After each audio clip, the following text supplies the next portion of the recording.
اللہ تعالیٰ نے قرآن مجید کے اندر ارشاد فرمایا، یا ایہا الذین آمنوا اتقوا اللہ وکونوا مع الصادقین۔ فرمایا اے ایمان والو، اللہ سے ڈرو اور سچوں کی سنگت اختیار کرو۔ انسان کے لیے خود سے نیکی کرنا کئی دفعہ مشکل ہوتا ہے، لیکن وہ نیکی کرنے والوں کے ساتھ رہے تو بہت ساری نیکیاں کر لیتا ہے۔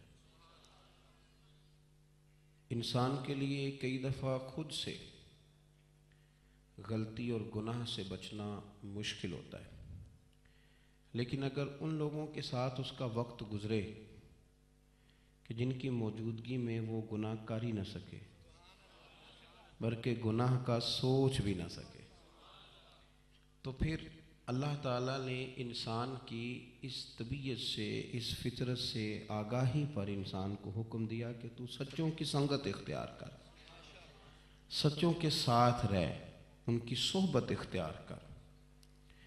ہمارے ہاں انسان کسی نہ کسی کو فالو ضرور کرتا ہے، اس کا طبیعت کا تقاضا ہوتا ہے۔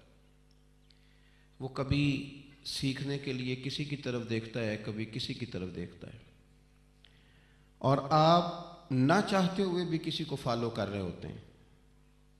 آپ نے اردو بولنا کس سے سیکھا؟ پنجابی بولنا کس سے سیکھا؟ آپ کو انگریزی کیوں نہیں آئی؟ فارسی کیوں نہ آئی؟ عربی کیوں نہ آئی؟ اس لیے کہ آپ ان لوگوں کو فالو کر رہے تھے جو عربی، انگریزی اور فارسی نہیں بولتے تھے، اردو پنجابی بولتے تھے۔ اگرچہ باقاعدہ انہوں نے بیٹھ کے آپ کو اس زبان کے قواعد و ضوابط نہ بھی بتائے ہوں، اور یہ نہ بھی کہا ہو کہ بیٹے تو میرا شاگرد ہے، تو پھر بھی جو زبان اماں بولتی ہے بندہ بولنا شروع کر دیتا ہے، جو بولی والد صاحب بولتے ہیں بندہ، آپ نہ چاہتے ہوئے بھی کچھ لوگوں کو فالو کرتے ہیں۔ بغیر کسی شخص کے پیچھے چلے آپ رہ نہیں سکتے، آپ کو کسی کے پیچھے چلنا ہے، اور ہم چل رہے ہوتے ہیں، لیکن زیادہ تر لوگ دنیا داروں کے پیچھے چلتے ہیں، اور جس طرف سارا زمانہ چل رہا ہوتا ہے ادھر چلتے ہیں۔ اور اب تو یہ پوزیشن بنی ہے کہ ہم نے یہ دیکھنا شروع کر لیا ہے کہ لوگ کس کو کہتے ہیں کہ یہ معاملہ ٹھیک ہے تو ہم بھی ادھر چل پڑتے ہیں۔ کسی نہ کسی کے پیچھے جو چلنا ہی ہے، تو بہتر نہیں بندہ داتا گنج بخش علی اجمیری کے پیچھے چلے، زیادہ اچھا نہیں کہ بندہ حضرت خواجہ معین الدین اجمیری کے پیچھے چلے، اور وہ بہت ہی سیاںا نہیں جو کہتا ہے میں غوث اعظم شیخ عبد القادر جیلانی کے پیچھے چلو۔ یہ زیادہ بہتر نہیں؟ کیوں؟ ان کے پیچھے کیوں چلیں؟ اس لیے کہ اللہ کہتا ہے ان کے پیچھے چلو، اہدنا الصراط المستقیم، ہمیں سیدھے رستے پہ چلا۔ اتنی بات رب کریم فرما دیتے تو لوگوں کو پتہ تھا کہ سیدھا رستہ قرآن و سنت کا راستہ ہے، بالکل پتہ تھا، لیکن فرمایا اپنی مرضی کی تشریح نہ کرو، تمہارا رب تمہیں وضاحت کر کے بتاتا ہے کہ صراط الذین انعمت علیہم، ان لوگوں پہ رستے پہ چلو جن پر اللہ نے انعام فرمایا، جن پر اللہ نے، یہ جو انعام یافتہ لوگ ہیں ان کی زندگی کو پڑھیں، ان کی حیات کو سنیں، ان کے طریقوں کو اختیار کریں، ان کے طریقوں کو اختیار کریں، ان کی دیکھو، اگر آپ اپنے بزرگوں کے طریقوں پر چلیں گے نہیں نا تو خالی اظہار نسبت سے آپ کو بھی نہیں مزہ آئے گا، مطلب بندہ ڈسٹرب رہتا ہے، وہ کہتا ہے یہ کیا بات ہوئی یار، بزرگ میرے ادھر جا رہے ہیں اور میں ادھر جا رہا ہوں۔ طریقے پہ چلیں، طریقے پہ، یعنی خالی یہ کہہ دینا میرا فلانے سے بڑا رشتہ ہے، اس سے بات نہیں بنتی۔ اور یہ سمجھ لیں آپ دنیا داری کے لحاظ سے بھی اگر آپ کہیں نا کہ وہ فلانا آدمی میری برادری کا ہے، میرے قبیلے کا ہے، تو فٹافٹ نہیں لوگ مانتے، پہلے دیکھتے ہیں کہ تیرا اور اس کا رہنا سہنا ایک جیسا ہے، رسم و رواج ایک جیسے ہیں، کیونکہ برادریوں اور قبیلوں کے طریقے آپس میں ایک جیسے ہوتے ہیں۔ لب و لہجہ، یعنی کہہ دیا جی میں چشتی ہوں تو لوگ پوچھیں گے نا کہ تیرے اندر کوئی خواجہ صاحب والی بات بھی پائی جاتی ہے کہ نہیں، میں اس قبیلے سے ہوں جن کو نقش بندی کہا جاتا ہے، تو پوچھا جائے گا کہ حضرت بہاءالحق نقش بند بخاری، حضرت مجدد الفسانی رحمۃ اللہ علیہ کی تعلیمات، افکار کا بھی کوئی اثر ہے کہ نہیں؟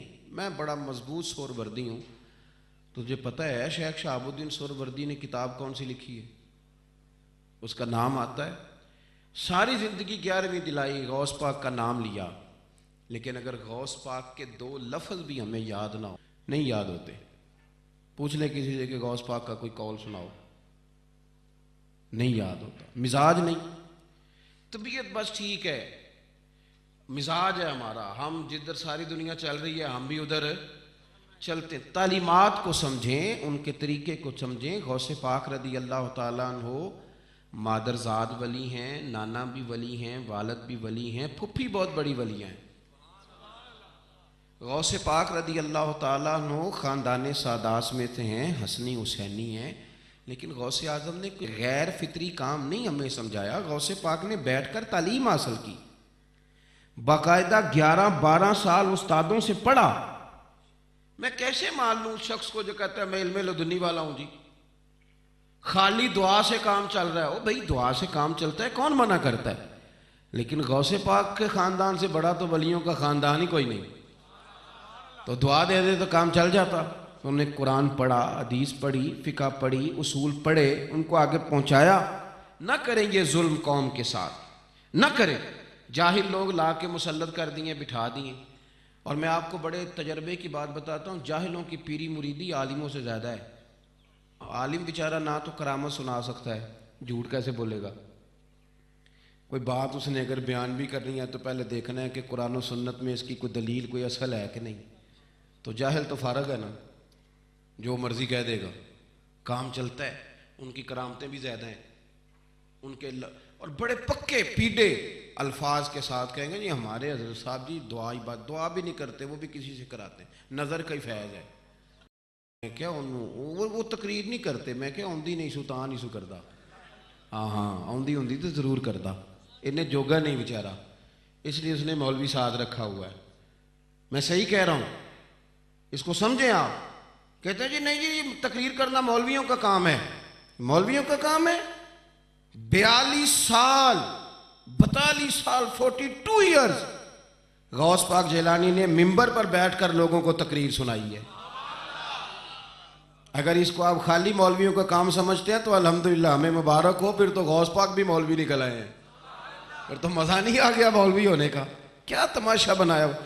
12 سال تعلیم حاصل کی، پھر دین پھیلانے کے لیے کون سا ذریعہ؟ میں تعویذ لکھ کے دیتا ہوں، میں قائل ہوں، پر میں تلاش کرتا رہا ہوں کہ غوث پاک نے تعویذ کون کون سے لکھے ہیں، مجھے ملے کوئی نہیں۔ سفید رنگ کی بوتل میں دم کرتے تھے یا کالے رنگ والی میں، مجھے کوئی نہیں ملا۔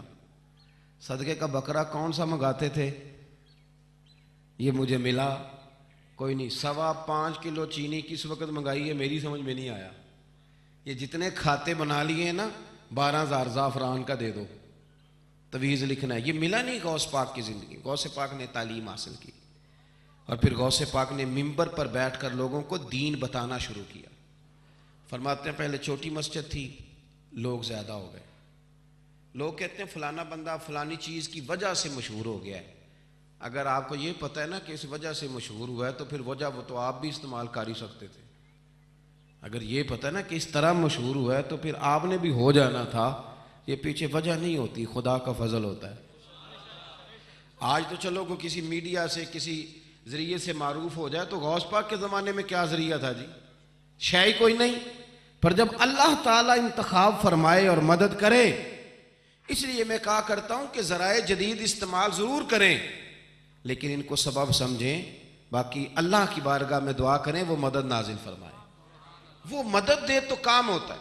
غوث اعظم کہتے ہیں چھوٹی مسجد، پھر لوگ بڑھ گئے تو مسجد بڑی میں جانا پڑا، پھر رش وہاں بھی زیادہ ہو گیا۔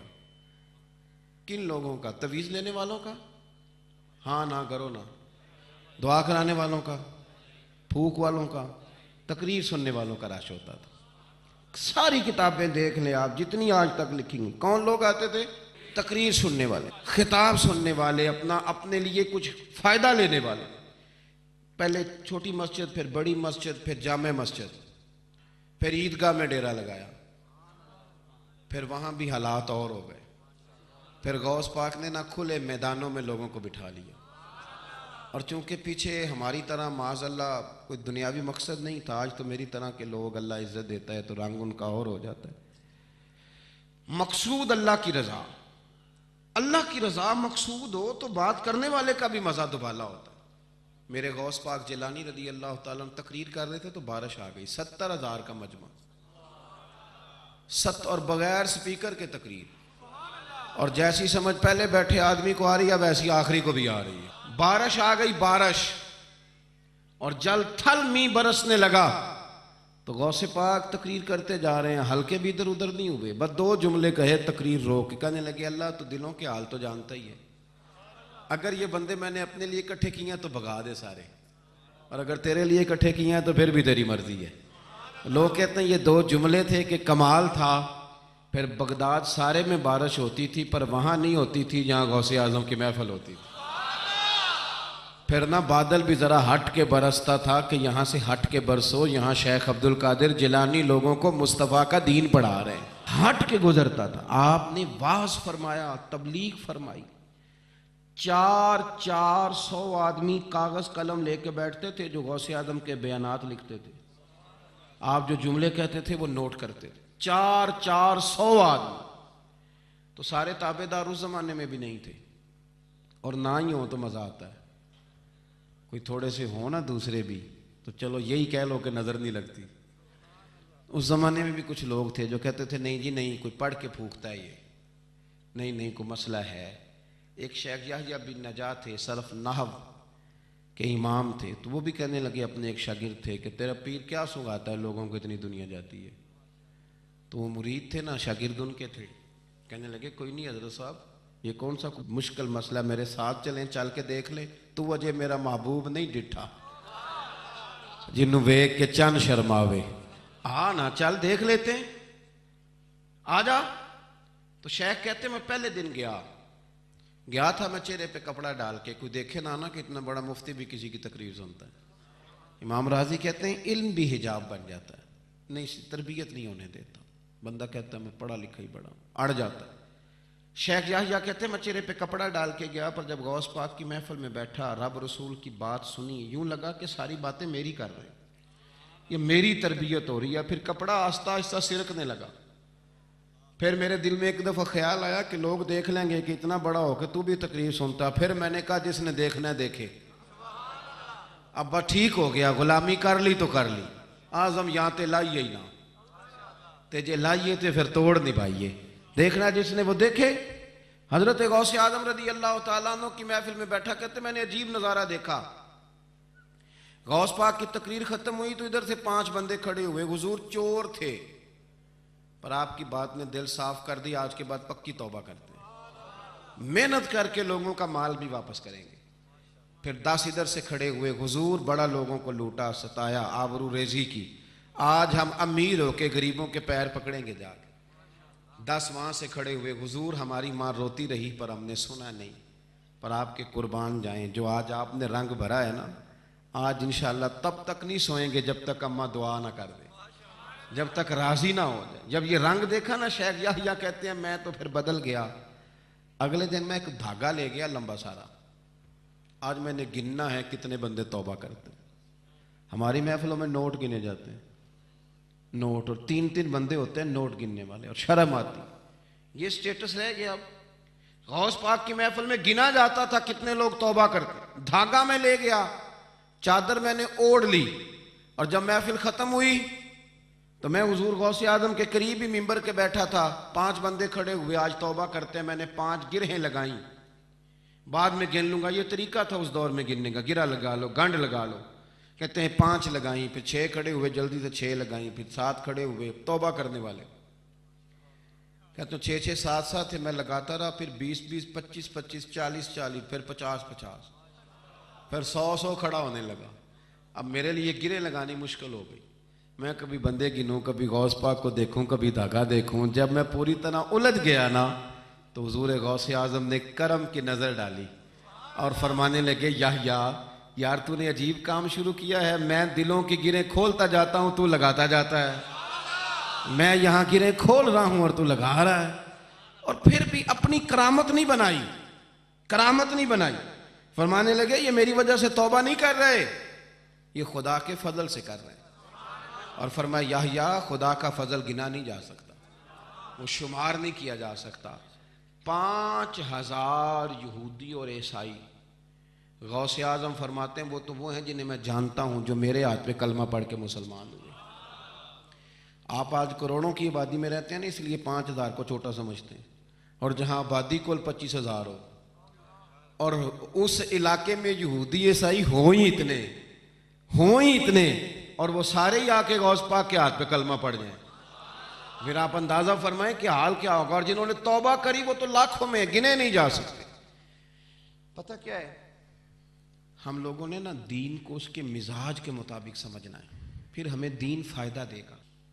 غوث اعظم رضی اللہ تعالیٰ عنہ صبح مدرسے میں بیٹھ کر سبق پڑھاتے تھے، اسباق بھی پڑھاتے تھے، بچوں کو سبق دیتے تھے، اور باقاعدہ سبق جو کتاب و سنت کے ہمارے مدارس میں مروجہ اسباق ہیں وہ پڑھایا کرتے تھے. اور صبح کے وقت تفسیر کا درس دیتے تھے، عصر کے بعد فقہ پڑھاتے تھے. آپ یہ دیکھو یار، ایک بات اچھی طرح سمجھنا، ایک صوفی صاحب تربیت کر رہے ہیں اپنے لفظوں کے ساتھ، اس تربیت میں زیادہ اثر ہوگا کہ اگر وہ قرآن پاک کی آیت پڑھ کے تربیت کریں گے تو اس میں زیادہ اثر ہوگا. لوگ سمجھتے نہیں بات کو، کہتے ہیں جی وہ حضرت کی باتیں سن کے آئے ہوں. او بھائی، حضرت اگر درس قرآن دیں گے تو وہ نکلے گا حضرت کے منہ سے ہی، پر پیغام اللہ رسول کا ہوگا. وہ تربیت اس رنگ میں کریں. اگر وہ درس حدیث دیں گے تو وہ سمجھائیں گے ہمیں ہی، پر پیچھے جو بات ہوگی وہ مدینے والے رسول کی ہوگی. یہ ہمارے بزرگوں نے، اس کو آپ سمجھ لیں کہ تربیت قرآن و سنت ہے. ہم اللہ والے کے پاس جب جاتے ہیں تو وہ ہمیں ہماری سوچ کے مطابق قرآن و سنت کی ہماری عقل کے مطابق تشریح کر کے ہمارے دل میں اتار دیتا ہے. اتنا سا مسئلہ ہے. اب غوث پاک سبق بھی پڑھاتے، درس بھی دیتے، ہفتے میں 3 تقریریں کرتے، اتوار والے دن صبح، جمعے والے دن صبح اور منگل والے دن رات کو 3 تقریریں. یہ جو مقصد ہوتا ہے نا، مقصد یہ بڑے امتحان لیتا ہے. غوث پاک کا زمانہ، فقدان سہولیات کا، اور مقصد کی لگن یہ کہ 70,000 بندہ آ گیا تقریر سننے، اور یہ کہ لوگ آئے ہیں مہینوں کا سفر کر کے، کوئی گھوڑے پہ، کوئی اونٹ پہ، کوئی خچر پہ، کہ غوث پاک سے بات سنیں گے، اللہ دل صاف کرے گا. تقریر بھی تیار تھی اور اپنے بیٹے کا جنازہ بھی تیار تھا. جے سونا ہی میرے دکھ وچ راضی. کسی نے کان میں کہا حضور جنازہ وہی ٹائم ہے، تیاری ہو گئی اور وہی محفل کا ٹائم ہے، تو تھوڑا وقت نہ تبدیل کر لیں.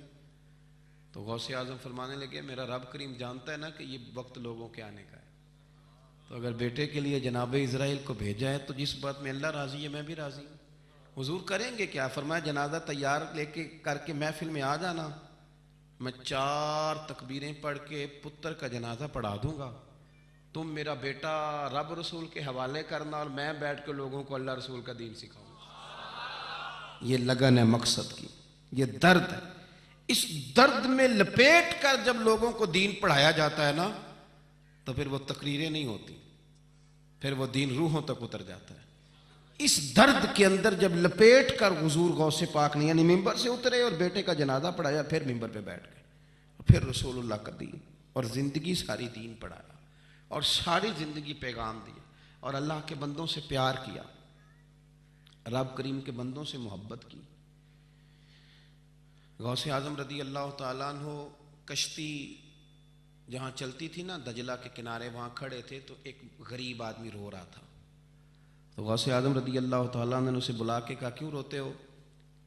کہنے لگا حضور غریبی مستقل رونے والا مضمون ہے، یہ موضوع ہی رونے والا ہے. سب روگاں دا روگ محمد جس دا نام غریبی، کنڈ بلا کے لنگ جان دینی دوست یار قریبی، یہ عنوان ہی رونے والا ہے. میں کیا کروں؟ فرمایا کیا ہوا؟ عرض کی حضور غریب ہوں، کرایہ کوئی نہیں تھا، بیٹھ گیا ہوں کشتی پہ، ملا مجھے جانتا ہے، میرے محلے کا ہے. میں نے اسے کہا پیسے بعد میں لے لینا،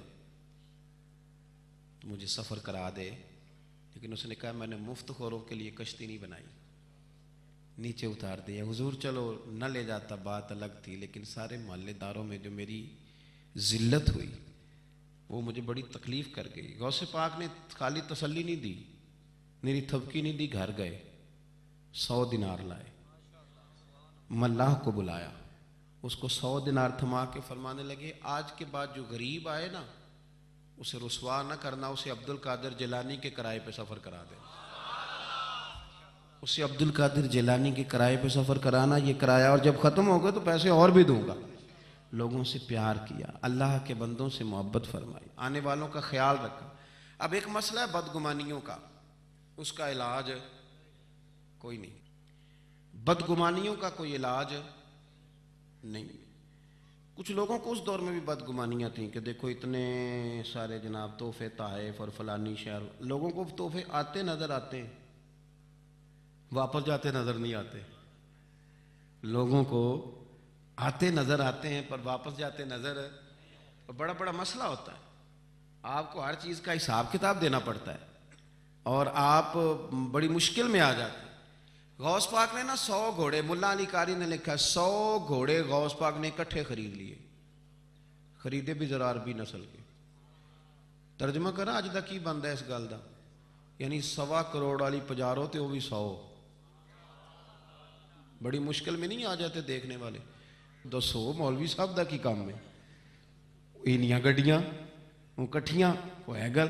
تو غوث پاک نے 100 گھوڑے کٹھے ہی، یہاں ایک روایت ہے کہ 50 گھوڑے عربی نسل کے مہنگے، اس دور میں وہی عربی نسل کے گھوڑے کمانا وہی تھا جو آج آپ کے آنا لینڈ کروزر کمانا ہے۔ ایک غوث پاک کا مرید تھا تو ایک شخص سے کہنے لگا چل میں تجھے اپنے پیر صاحب سے ملا کے لاؤں۔ ملا علی قاری نے اس کو لکھا ہے تو وہ کہنے لگے میں نہیں جاتا پیروں کے پاس۔ اس نے کہا چل تو صحیح، وہ لے آیا۔ پہلے دن داخل ہوئے تو غوث پاک کے استبل میں 50 گھوڑے بندھے ہوئے۔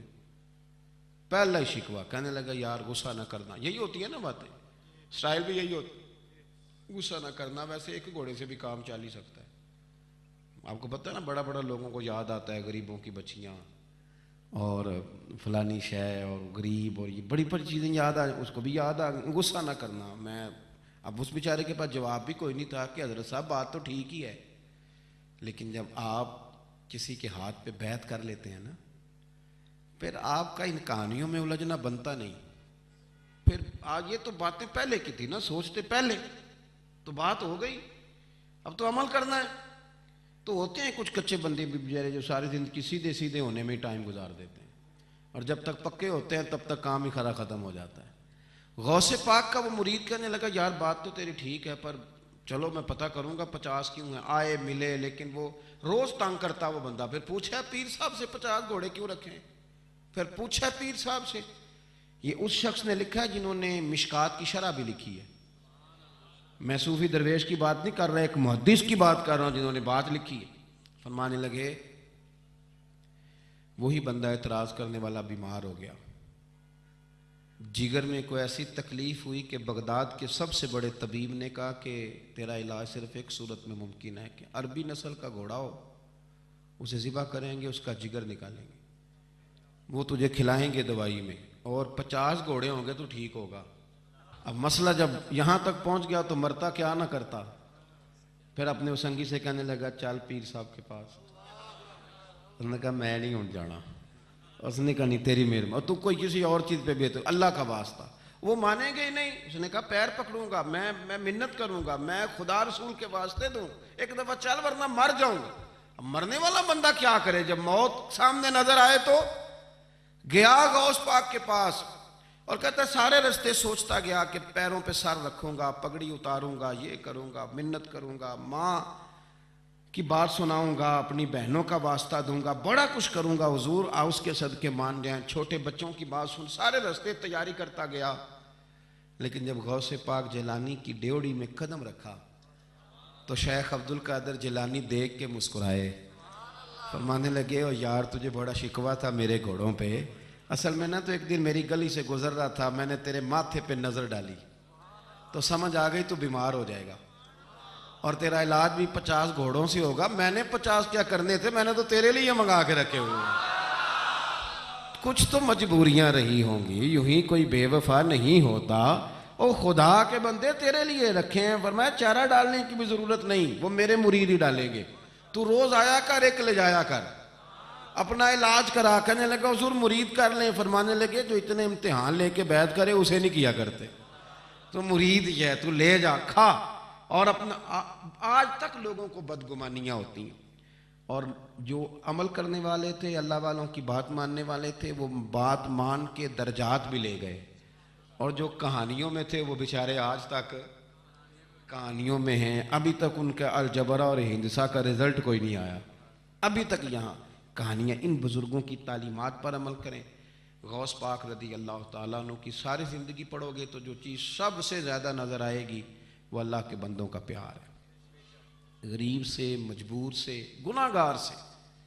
گناہگار کے ساتھ آپ کا پیار یہ ہے کہ آپ اسے نیکی کی طرف مائل کر دیں۔